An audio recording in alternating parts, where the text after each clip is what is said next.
Praise the Lord. സ്നേഹമുള്ളവരെ, ജെറമിയ 13:17 തിരുവചനം പറയുന്നു, നിങ്ങൾ അനുസരിക്കുന്നില്ലെങ്കിൽ നിങ്ങളുടെ അഹങ്കാരത്തെ ചൊല്ലി രഹസ്യത്തിൽ എൻ്റെ ആത്മാവ് കരയും.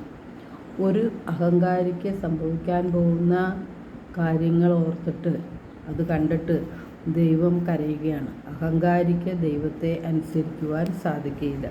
പ്രഭാഷകൻ 10:12 തിരുവചനം പറയുന്നു, അഹങ്കാരം തുടങ്ങുമ്പോൾ കർത്താവിൽ നിന്ന് അകലുന്നു. അവിടുന്ന് അഹങ്കാരികളുടെ അടയാളം പോലും തുടച്ച് മാറ്റുന്നു. മനുഷ്യൻ്റെ അഹങ്കാരവും ക്രോധവും സൃഷ്ടാവിൽ നിന്നല്ല.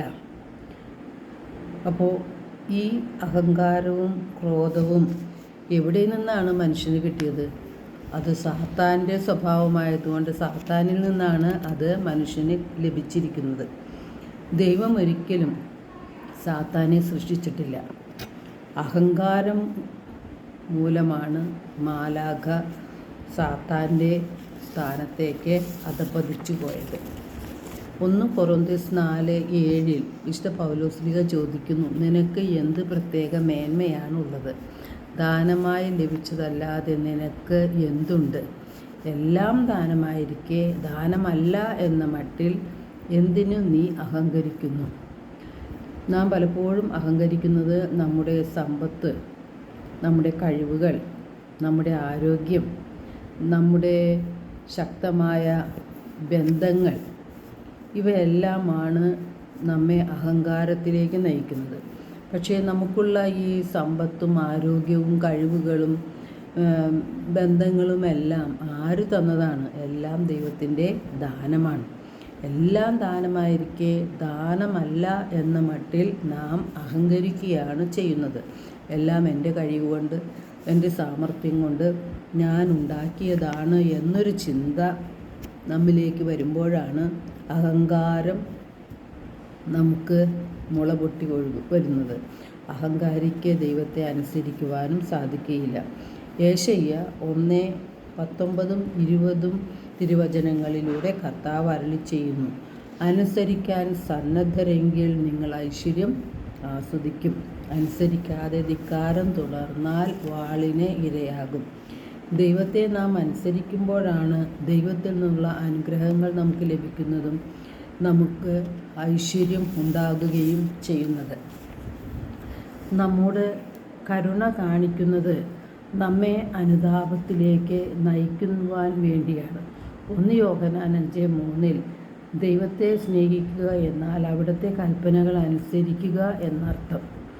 1 യോഹന്നാൻ 5:19 തിരുവചനം പറയുന്നു, നാം ദൈവത്തിൽ നിന്നുള്ളവരാണെന്നും ലോകം മുഴുവൻ ദുഷ്ടൻ്റെ ശക്തി വലയത്തിലാണെന്നും നാം അറിയുന്നു. 1 കൊറിന്ത്യർ 2:12 നാം സ്വീകരിച്ചിരിക്കുന്നത് ലോകത്തിൻ്റെ ആത്മാവിനെ അല്ല, പ്രത്യുത ദൈവം നമുക്കായി വർഷിക്കുന്ന ദാനങ്ങൾ മനസ്സിലാക്കാൻ വേണ്ടി ദൈവത്തിൻ്റെ ആത്മാവിനെയാണ് നമുക്ക് നൽകപ്പെട്ടിരിക്കുന്നത്. ലോകം മുഴുവൻ ദുഷ്ടൻ്റെ ശക്തി വലയത്തിലായതുകൊണ്ടാണ് സാത്താൻ മനുഷ്യ മനസ്സുകളെ അന്ധമാക്കി മാറ്റുന്നത്. ദൈവത്തിലോ ദൈവവചനങ്ങളിലോ മനുഷ്യർക്ക് വിശ്വസിക്കാൻ പറ്റാത്തതും അതുകൊണ്ട് തന്നെയാണ്. അതുകൊണ്ട് തന്നെ ദൈവത്തെ അനുസരിക്കാതെ ധിക്കാരപൂർവ്വം മനുഷ്യൻ ജീവിക്കുകയും അഹങ്കാരത്തിൽ ജീവിക്കുകയും ചെയ്യുന്നു. സാത്താൻ മനുഷ്യ മക്കളെ അന്ധമാക്കിയിരിക്കുകയാണ്. ദൈവം നമ്മെ എത്രമാത്രം സ്നേഹിക്കുന്നു എന്ന് നാം മനസ്സിലാക്കിയാൽ, യേശു നമുക്ക് വേണ്ടി എത്ര സഹിച്ചു എന്ന് നാം ചിന്തിച്ചാൽ ദൈവത്തെ അനുസരിക്കാതിരിക്കാൻ നമുക്ക് സാധിക്കുകയില്ല. പക്ഷേ ഈ ചിന്തകളൊന്നും നമ്മുടെ മനസ്സിലേക്ക് വരുത്തുകയില്ല സാത്താൻ. അവയെല്ലാം തടഞ്ഞു നിർത്തി ഈ ലോകത്തിൻ്റെ ചിന്താഗതികളിലേക്ക് നമ്മെ നയിച്ചുകൊണ്ട് പോകുന്നത് സാത്താനാണ്.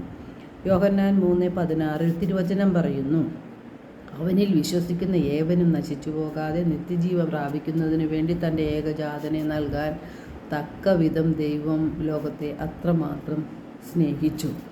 1 പത്രോസ് 2:24 നമ്മുടെ പാപങ്ങൾ സ്വന്തം ശരീരത്തിൽ വഹിച്ചുകൊണ്ട് അവൻ കുരിശിലേറി. അത് നാം പാപത്തിൽ മരിച്ച് നീതിക്കായി ജീവിക്കേണ്ടതിനാണ്. അവൻ്റെ മുറിവിനാൽ നിങ്ങൾ സൗഖ്യമുള്ളവരാക്കപ്പെട്ടിരിക്കുന്നു.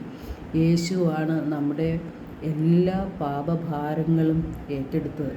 ലോകം മുഴുവൻ്റെയും പാപഭാരങ്ങൾ ഏറ്റെടുത്ത് കുരിശിൽ നമുക്കായി ജീവൻ ബലിയർപ്പിച്ചു.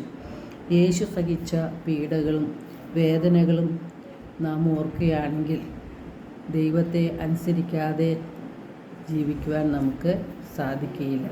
എല്ലാവർക്കും ഒരു നല്ല ദിനം ആശംസിക്കുന്നു. ദൈവം നമ്മെ ഓരോരുത്തരെയും സമൃദ്ധമായി അനുഗ്രഹിക്കട്ടെ.